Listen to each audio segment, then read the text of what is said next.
Shalom, selamat malam saudara.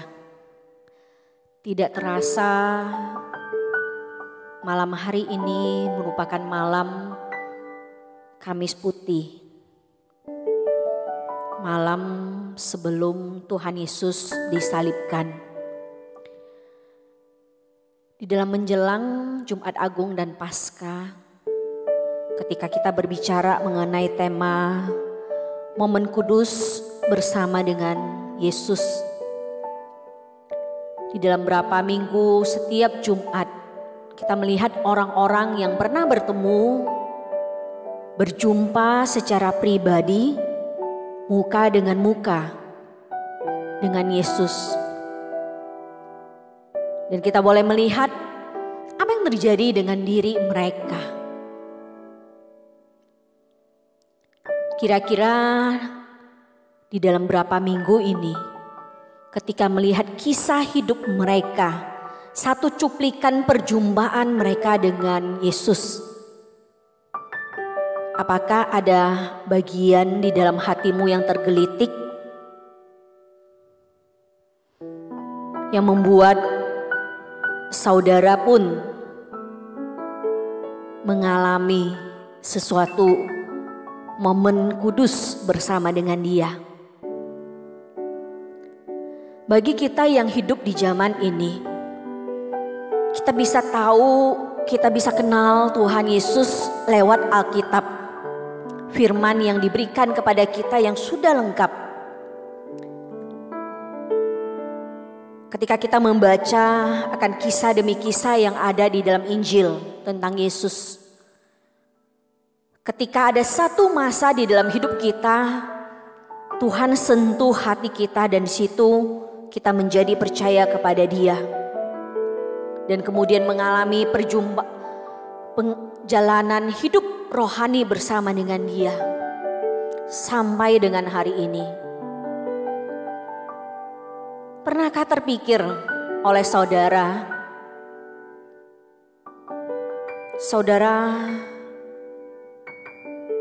pengen sekali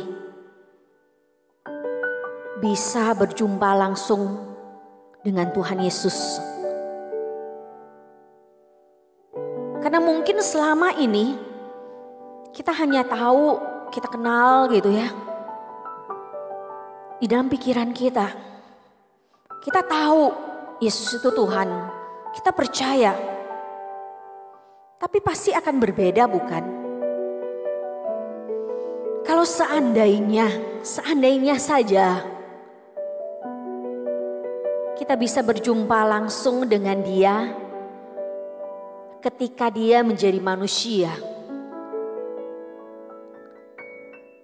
Kadang-kadang saya berpikir kayaknya enak ya orang-orang yang ada di dalam zaman perjanjian baru ya. Mereka yang ketemu sama Tuhan Yesus, murid-muridnya yang Dia panggil, yang 12 murid dipanggil.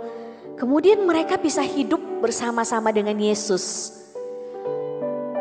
Mereka boleh melihat, mereka boleh mendengar pengajarannya. Mereka boleh mengalami sendiri bagaimana Yesus menyentuh orang-orang yang sakit. Dan kemudian orang-orang yang sepertinya gak punya harapan untuk sembuh bisa disembuhkan. Orang-orang yang juga bukan hanya sakit fisik tapi juga sakit secara emosi. Yang terluka hatinya disentuh oleh Tuhan dan kemudian mereka berubah. Dan ketika saya memikirkan momen-momen di mana ketika Tuhan Yesus akan disalib, malam ketika mereka ada di Taman Getsemani, murid bersama dengan Dia, ketika Yesus ditangkap, Simon Petrus menyangkal,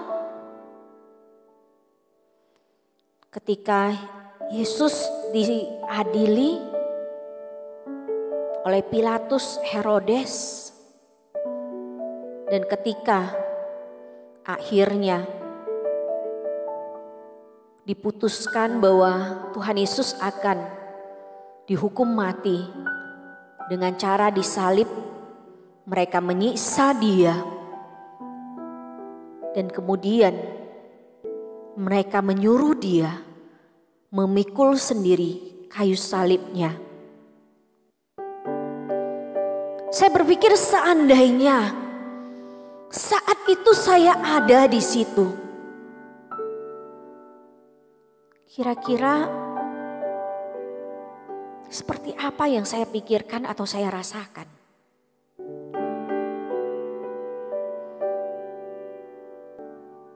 Saudara, ketika kita bisa berjumpa langsung dengan Tuhan Yesus, kita bisa merasakan kehadirannya. Tapi bagi kita saat ini, gak bisa dengan mata kepala kita melihat dia. Tapi sekalipun gak bisa kita lihat dengan mata kepala kita sendiri, seperti orang-orang di zaman Alkitab Perjanjian Baru di kitab-kitab Injil, tapi oleh karena iman kita, percaya kita kepada dia, sehingga koneksi kita dengan dia boleh tersambung dan kita bisa merasakan kehadirannya. Karena itu dimanapun kita berada, dimanapun saudara berada, ketika kita mencari dia dengan sepenuh hati, ketika kita rindu berbicara dan mendengar dia, ketika kita mau menyembah dia, di situ kita bisa menikmati kehadirannya. Di situ kehadirannya bisa memenuhi diri kita. Rindukah saudara untuk boleh mengalaminya? Kalau rindu, mari izinkan lagu Hadirat-Mu boleh menolong kita, membawa kita untuk boleh mengalami kehadiran Tuhan saat ini.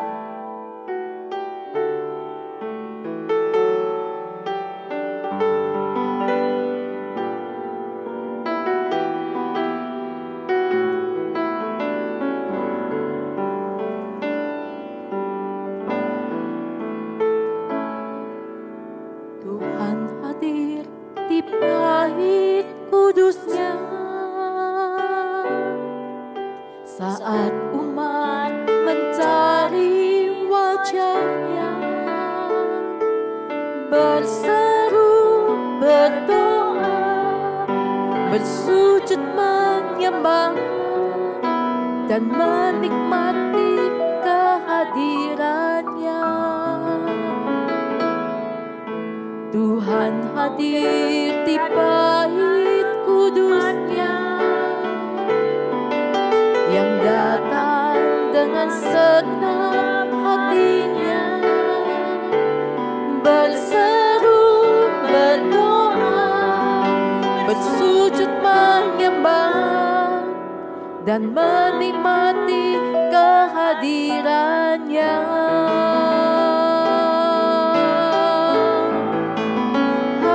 Hadirat-Mu memenuhiku, hadirat kudus-Mu penuhi bait-Mu, dan ku tersungkur menyembah-Mu. Yang ku nampak hanya kemuliaan-Mu. Tuhan hadir saat ini di sini. Ketika kita mencari wajah-Nya, ketika kita berseru, berdoa, Tuhan hadir di bait kudusnya. ketika engkau mencari wajah-Nya, ketika dengan segenap hatimu engkau berseru, berdoa, ketika engkau bersujud menyembah kepada Dia, dan menikmati, Engkau akan bisa menikmati kehadirannya. Karena Tuhan ada Tuhan yang mau dekat. Tuhan Dia mau dekat dengan kita, umat kesayangannya, yang datang dengan segenap hati kita. Segenap hatinya, berseru, berdoa, bersujud menyembah, dan menikmati kehadiran. Mari katakan kepada Tuhan, Tuhan, hadirat-Mu memenuhiku Tuhan. Hadirat-Mu, hadirat kudus-Mu memenuhi baikku. Hadirat kudus-Mu memenuhi baikku, dan ku tersungkur menyembah-Mu. Yang ku nampak hanya kemuliaan-Mu. Hadirat-Mu Tuhan. Hadirat-Mu memenuhiku. Hadirat kudus-Mu memenuhi baikku, dan ku tersungkur menyembah-Mu. Yang ku nampak hanya kemuliaan-Mu, dan ku tersungkur menyembah-Mu. Yang ku nampak hanya kemuliaan-Mu.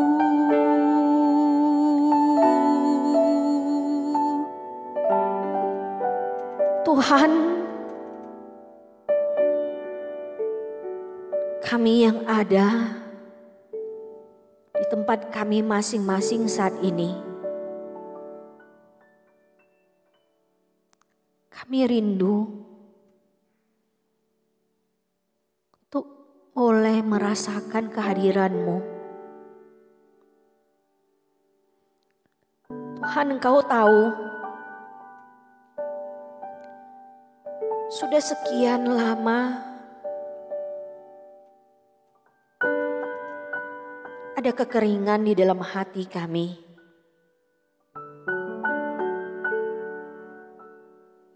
Kau tahu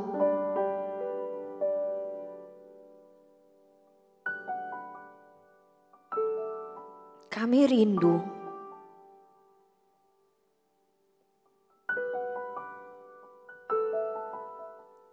tolong jangan biarkan kami. Tolong hampiri kami. Tolong kami.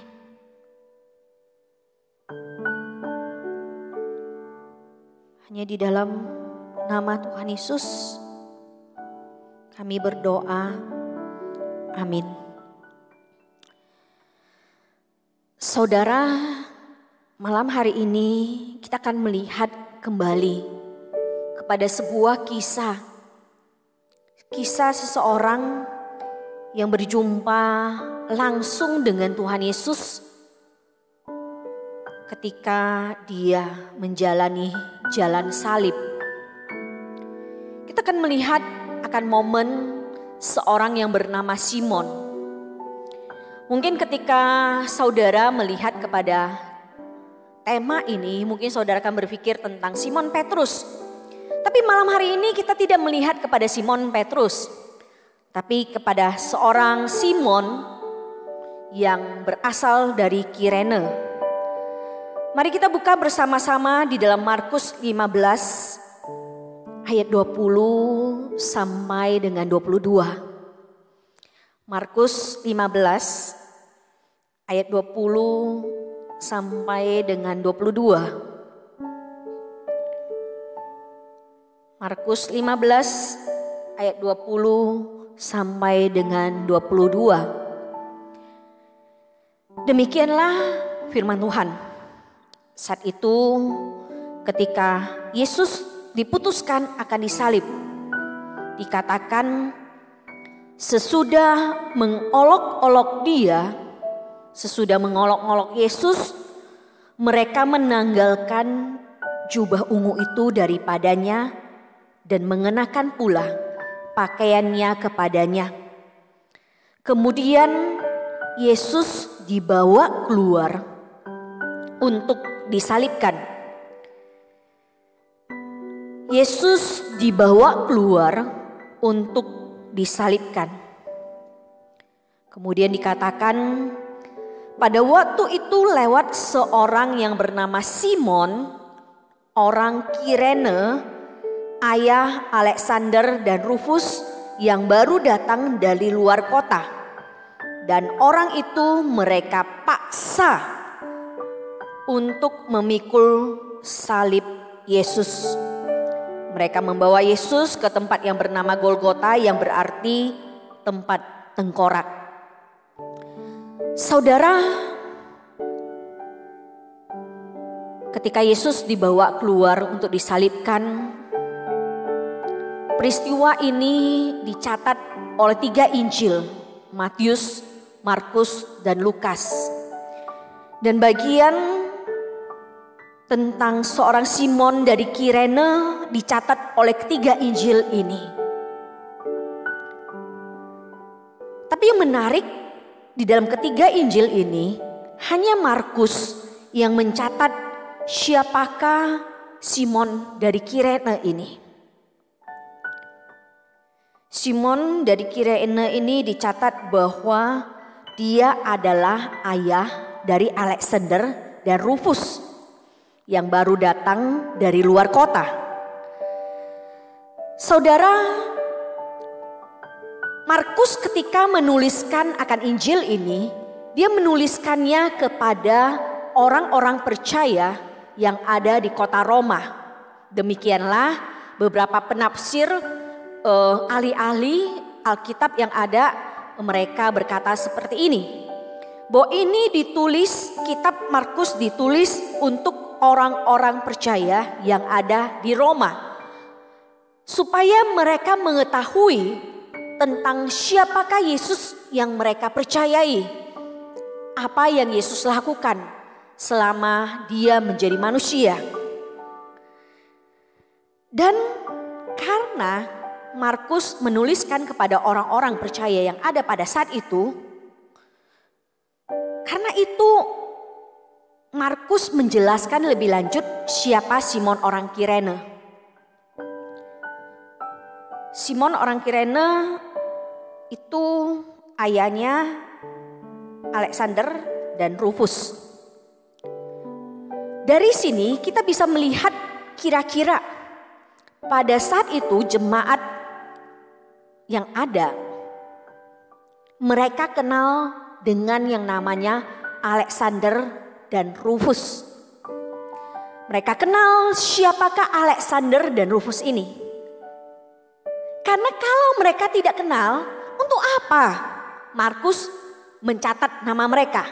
Karena di dalam Injil Matius dan Injil Lukas tidak dicatat tentang hal ini. Karena memang nama Alexander dan Rufus tidak berpengaruh bagi para pembaca kitab Lukas. Karena Lukas ditulis untuk orang-orang percaya yang bukan orang Yahudi. Kemudian Matius ditulis untuk orang-orang Yahudi yang belum percaya kepada Tuhan Yesus supaya mereka bisa percaya. Seperti itu. Dan kalau dikatakan Markus mencatat nama Alexander Rufus, orang ini adalah orang yang dikenal oleh jemaat saat itu. Kemungkinan Simon orang Kirene ini tidak dikenal oleh jemaat saat itu. Jadi kemungkinan besar Simon Kirene ini bukan anggota dari jemaat Roma. Sehingga perlu dijelaskan siapa orang ini. Jadi misalnya dikatakan bahwa kalau kamu kenal seseorang yang artis ataupun orang terkenal, kemudian bapaknya atau mamanya kan kita nggak kenal. Jadi kalau orang mau sebut, oh si ini loh, bapaknya si ini, seperti itu. Dan kalau kita lihat bahwa Alexander dan Rufus ini adalah orang percaya, maka kemungkinan papa mereka Simon Kirene ini kemungkinan juga orang percaya. Simon dikatakan berasal dari Kirene. Kirene ini adalah merupakan satu tempat, sebuah wilayah di Afrika Utara. Jadi waktu itu Simon ini bukan tinggal di Yerusalem, tetapi dia tinggal berasal dari kota Kirene di Afrika Utara. Waktu itu kita nggak tahu dia datang ke Yerusalem apakah karena pekerjaan dia ataukah dia adalah seseorang yang menganut agama Yudaisme, karena pada saat itu merupakan masa Paskah juga bagi orang-orang Yahudi. Paskah yang mereka rayakan bukan seperti kita, yaitu merayakan kebangkitan Yesus. Tapi Paskah yang dirayakan oleh orang Yahudi adalah merupakan Paskah merayakan hari bebasnya bangsa Israel keluar dari Mesir ke tanah Kanaan. Jadi masa mereka bisa keluar tulah ke-10 ya, ketika di situ orang-orang Israel Tuhan izinkan keluar. Disitulah mereka merayakan yang namanya Paskah bagi mereka.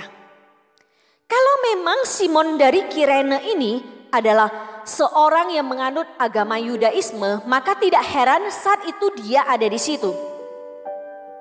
Tapi apapun alasan dia hadir di situ, entah karena urusan pekerjaan, entah karena dia mau merayakan Paskah, dia tidak hadir secara kebetulan di situ. Walaupun orang-orang melihat bahwa kebetulan saja dia lewat. Dan mungkin kebetulan saja karena dia lewat, dia ada di situ, para prajurit itu menunjuk dia untuk menolong Yesus mengangkat salibnya. Waktu prajurit ini dikatakan menunjuk dia, Simon ini tidak dengan rela hati loh. Dia tidak dengan rela hati mengangkat salib, kayu salib yang ada. Karena di sini dicatat bahwa orang itu mereka paksa untuk memikul salib Yesus. Karena bagi orang-orang yang ada pada zaman itu, siapa yang memikul salib adalah seorang penjahat yang besar, yang memang layak untuk mati, dan karena kejahatan yang sangat besar sehingga dihukum mati dengan cara disalibkan. Itu adalah hukuman mati yang paling kejam yang ada pada masa itu. Karena itu saya pikir juga memang tidak ada seorang pun yang dengan rela hati ditunjuk-tunjuk orang. Kan kalau kita, walaupun bukan kita yang akan dihukum disalib ya, tapi kalau yang kita bawa, bantu bawa, kan seakan-akan kalau orang lihat, orang pasti akan ngomong. Seakan-akan kita akan merasa kita pun seorang penjahat. Penjahat besar yang patut untuk dihukum. Jadi tidak ada seorang pun yang akan dengan rela hati memikul salib itu. Memikul salibnya Yesus.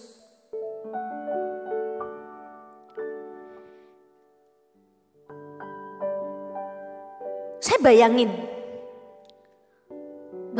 waktu itu kira-kira ketika Simon Kirene ini mengambil salib itu, mengangkatnya,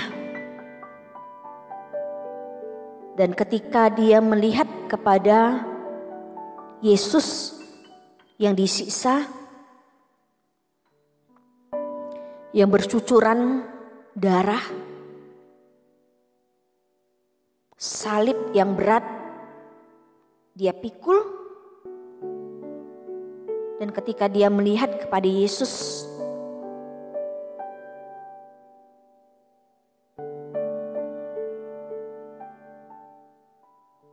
pada saat seperti itu. Siapakah orang di dunia ini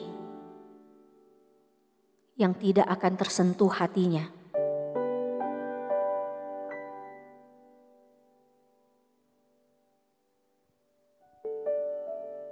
Dan mungkin di momen itu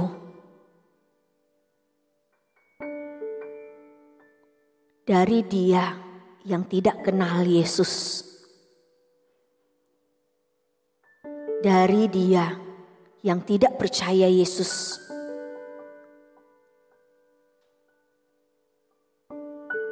momen itu merupakan satu momen kudus bagi dia secara pribadi.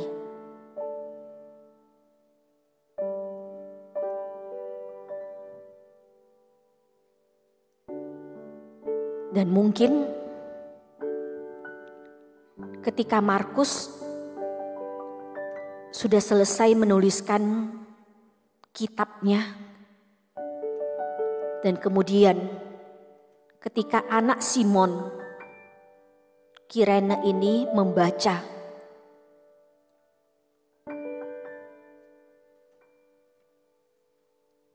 mungkin mereka akan teringat kepada sharing dari papa mereka.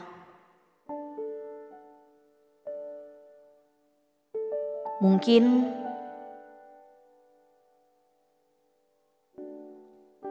saat itu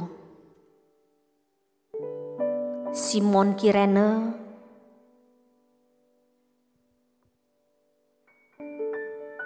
akan berkata seperti ini melalui lagu yang ada. Mungkin pada saat itu Simon Kirene akan berkata seperti ini. Dia yang adalah Allah pernah turun ke dalam dunia dalam wujud Yesus Kristus. Dia mengalami banyak penderitaan. Bahkan apa yang dia alami lebih dari yang kita alami. Itu sebabnya hanya dia yang paling mengerti semua beban berat, semua masalah, semua sakit penyakit yang kita alami. Hanya Yesus yang paling mengerti. Dan hanya Yesuslah jalan. Aku berdiam di kesunyian, di keheningan bait-Mu Bapa, tanpa kata dan tanpa bahasa. Hanya menunggu Engkau Tuhan. Yesus Tuhanku, Kau paling mengerti rapuh hati ini, letih jiwa ini. Jamah ya Tuhanku, jamah sebab Engkaulah Tuhan yang paling mengerti.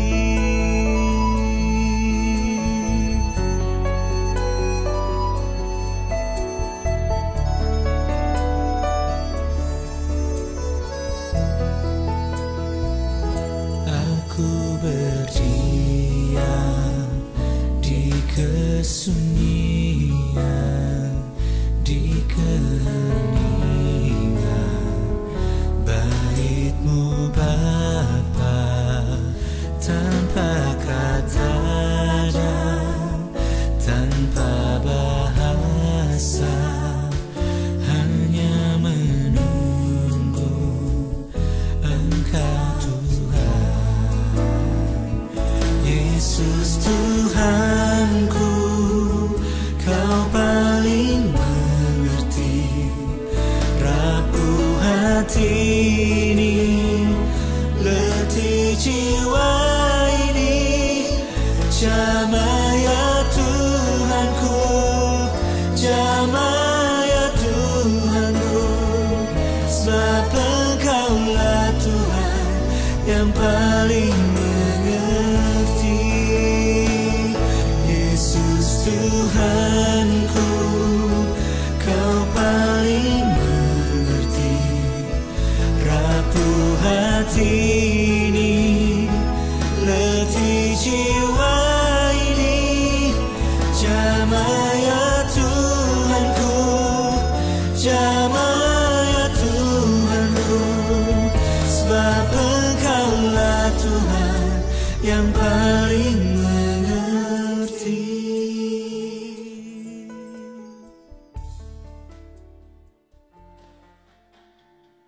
Mungkin saat itu ketika Simon Kirene memikul salib itu, mungkin saat itu hati dia pun sedang mengalami banyak masalah, sehingga hatinya pun letih.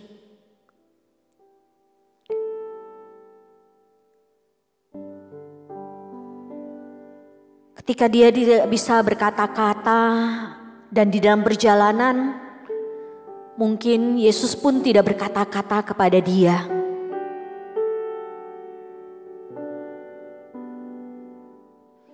Tapi ada sesuatu yang menjamah kepada hatinya.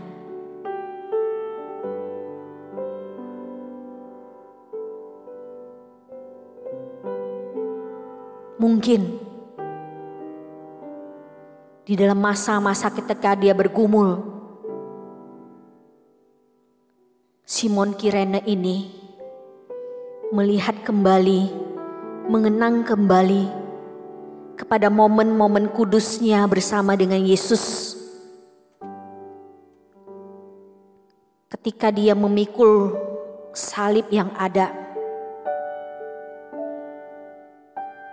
Simon bisa merasakan betapa berat salib yang ada.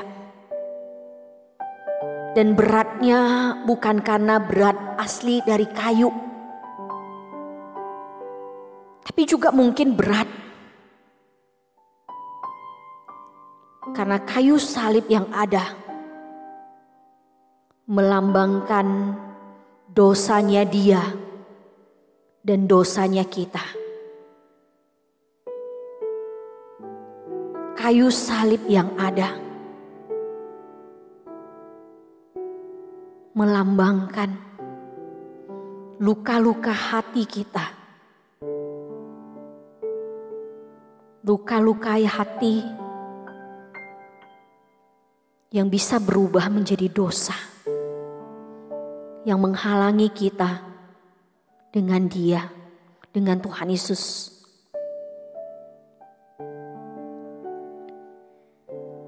Dan waktu Alexander dan Rufus membaca kisah ini, saya yakin mereka pun mengalami satu momen bersama dengan Yesus. Dan malam hari ini, menjelang kepada Jumat Agung besok,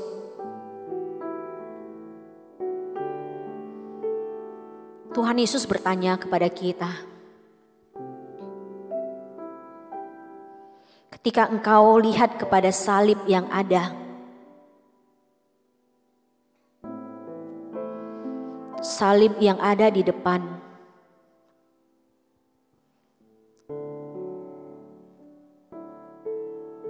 Tuhan Yesus bertanya kepada kita,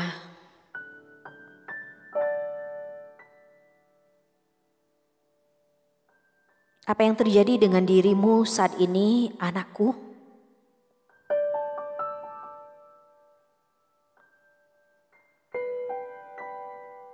Apa yang sedang terjadi dengan dirimu saat ini?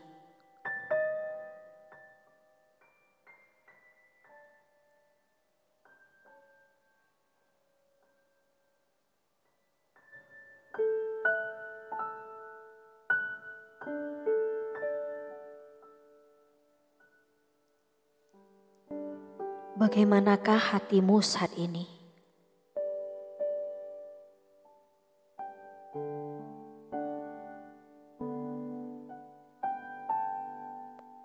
Apakah engkau letih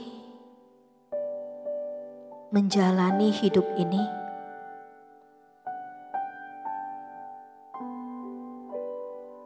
Apakah engkau capek dengan situasi seperti sekarang ini? Situasi yang sepertinya tidak ada titik terang. Situasi yang kelam.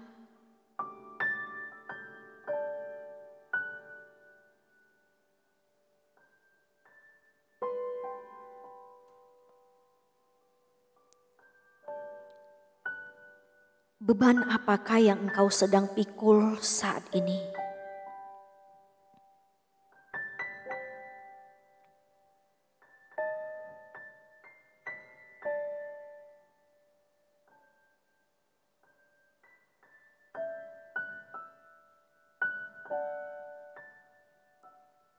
Apakah beban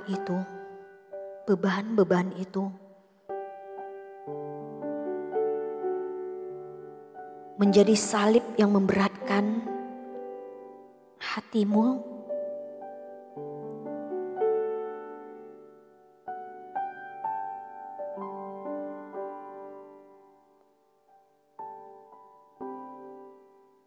Engkau tidak sanggup memikulnya lagi. Mungkin engkau ingin lari, keluar dari situasi yang ada sekarang ini. Engkau ingin pergi jauh,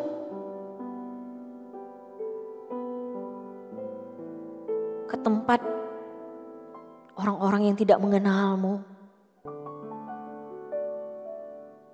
ke tempat engkau tidak usah berhadapan dengan masalah, dengan situasi yang ada.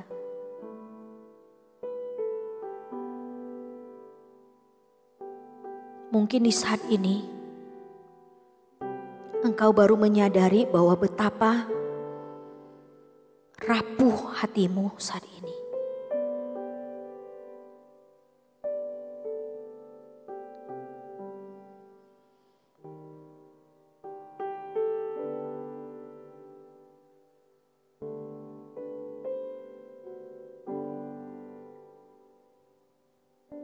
Apakah engkau mau berkata,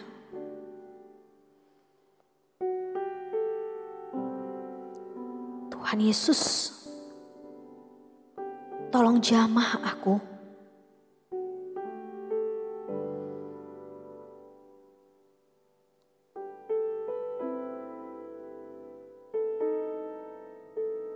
Tolong hampiri aku.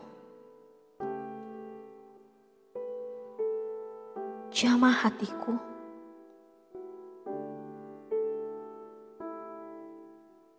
Aku capek.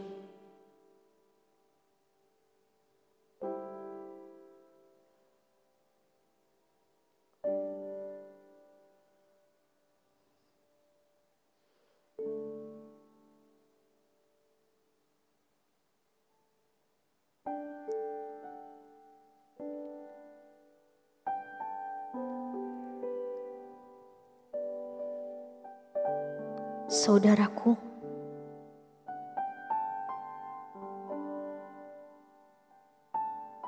bisakah engkau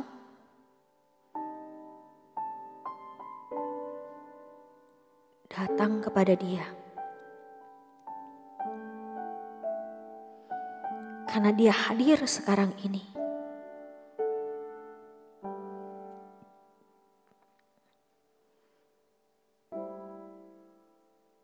Dia memahami dirimu. Dia mengerti rapuhnya hatimu. Dia mengerti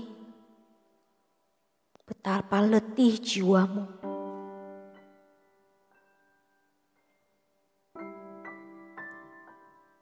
Karena karena dia pernah mengalaminya sebagai manusia. Ketika dia memikul kayu salib menuju ke bukit Golgota.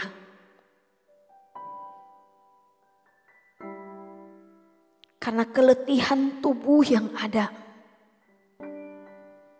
keletihan jiwa yang ada, Yesus tidak sanggup lagi memikul kayu salib itu. Sehingga seorang yang bernama Simon dari Kirene membantu mengangkat, memikul kayu salib itu.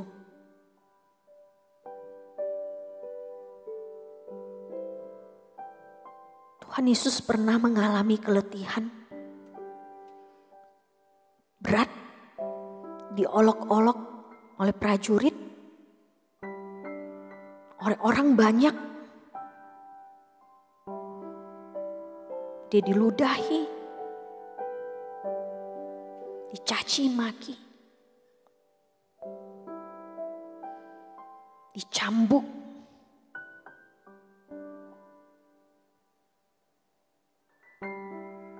Perasaan hancur seperti apa yang tidak pernah dialami oleh Tuhan Yesus saat itu. Murid yang paling dia kasihi yang bernama Simon Petrus menyangkal dia.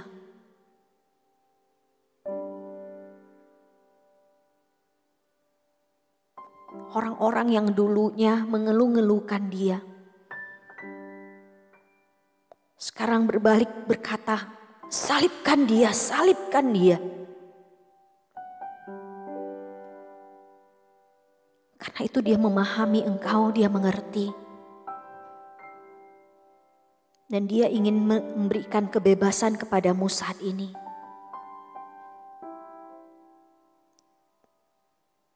Dia mengulurkan tangannya,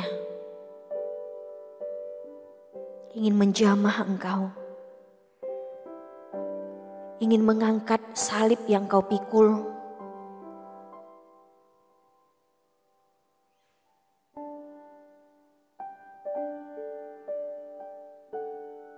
Maukah engkau?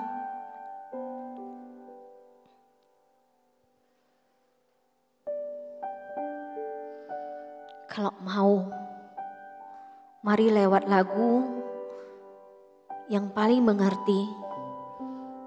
Kita beritahu kepada Tuhan, Tuhan, saat ini aku berdiam di kesunyian, di keheningan bait-Mu, hanya menunggu Engkau.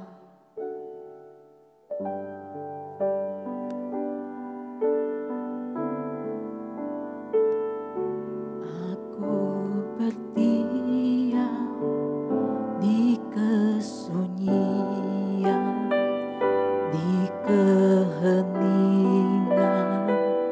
bait-Mu Bapa, tanpa kata dan tanpa bahasa, hanya menunggu Engkau Tuhan. Aku berdiam di kesunyian, di keheningan bait-Mu Bapa, tanpa kata dan tanpa bahasa, hanya menunggu Engkau Tuhan. Yesus Tuhanku, Kau paling mengerti rapuh hati ini, letih jiwa ini. Jamah ya Tuhanku, jamah ya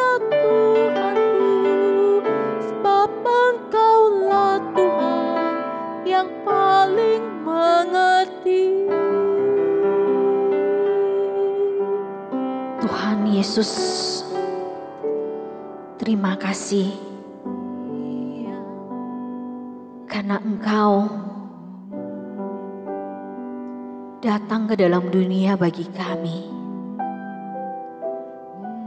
Ketika Engkau memikul kayu salib yang ada,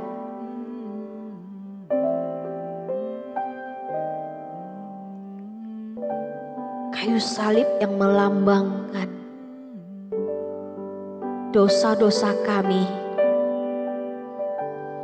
kayu salib yang melambangkan luka hati kami.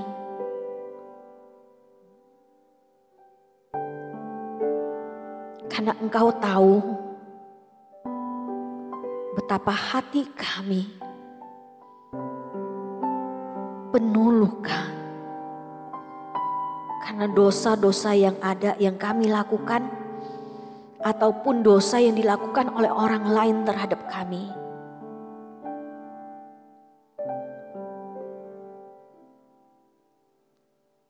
Dan Engkau mau membalutnya, menyembuhkannya.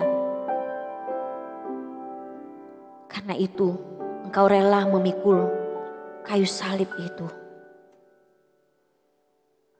Supaya kami boleh mendapatkan satu kebebasan, satu kemerdekaan.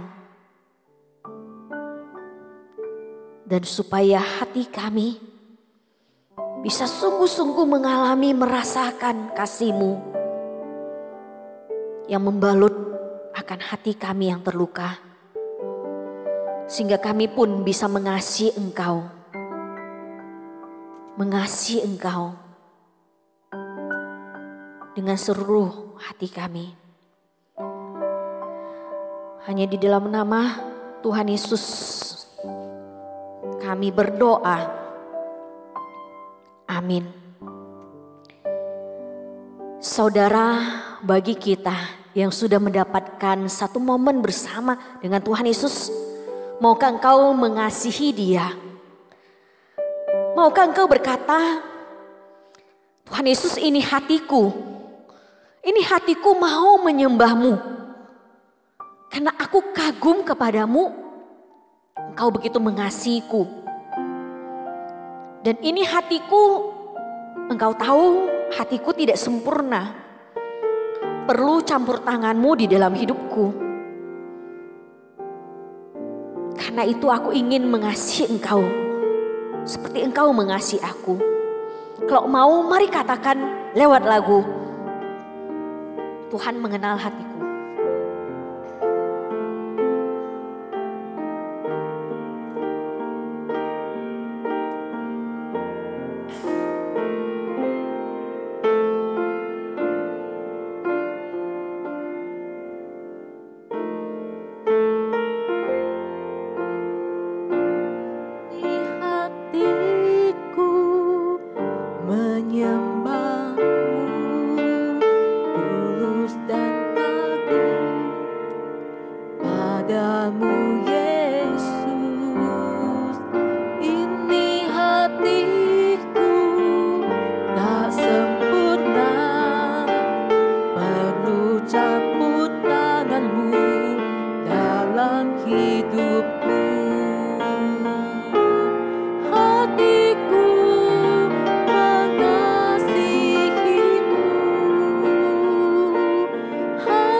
Katakan sekali lagi, Tuhan, ini hatiku menyembah-Mu.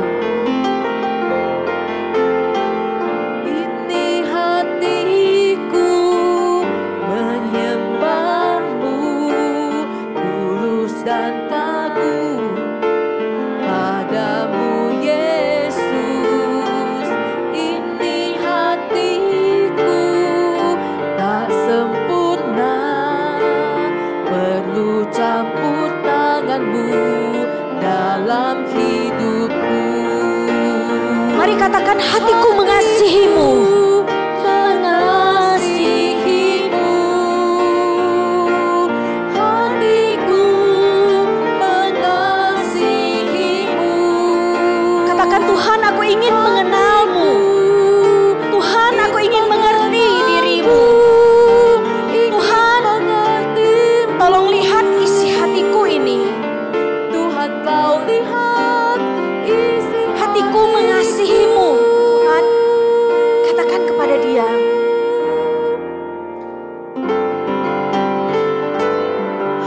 hatiku mengasihimu. Oh, hatiku mengasihimu. Hatiku ingin mengenalmu, ingin mengertimu. Tuhan, kau lihat isi hatiku.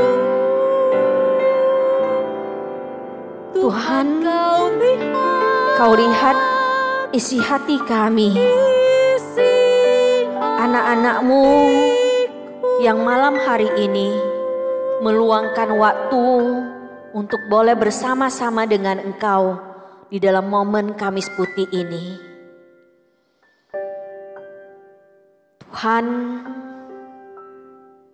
ini hati kami. Tidak sempurna, Tuhan. Banyak luka, banyak cacat.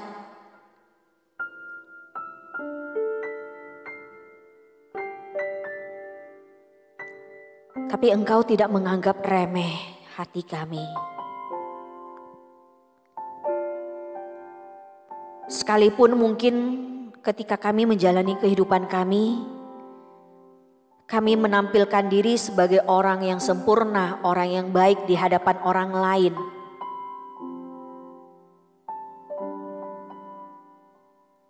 Tapi Engkau tahu sesungguhnya seperti apa hati kami.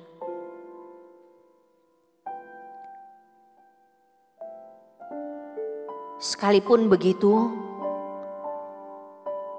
Engkau tetap mengasihi kami.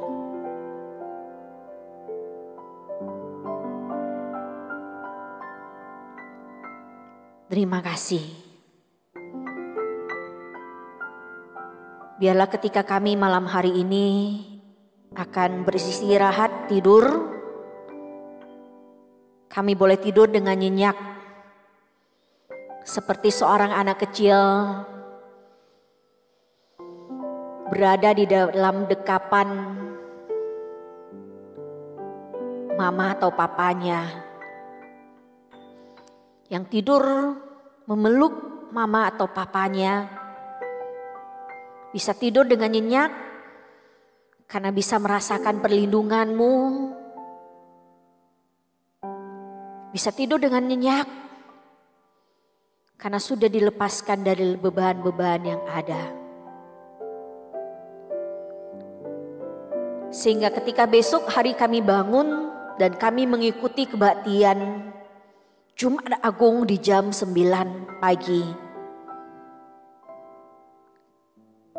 kami boleh bangun dengan semangat yang baru, ingin berjumpa dengan Engkau kembali di dalam kebaktian yang ada, ataupun di dalam keseharian hidup kami.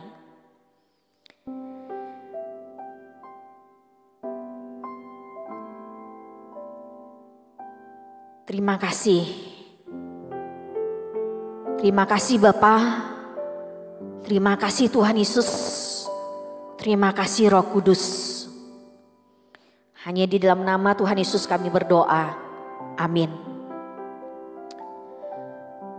Kebaktian Kamis Putih selesai, Tuhan Yesus memberkati kita semua.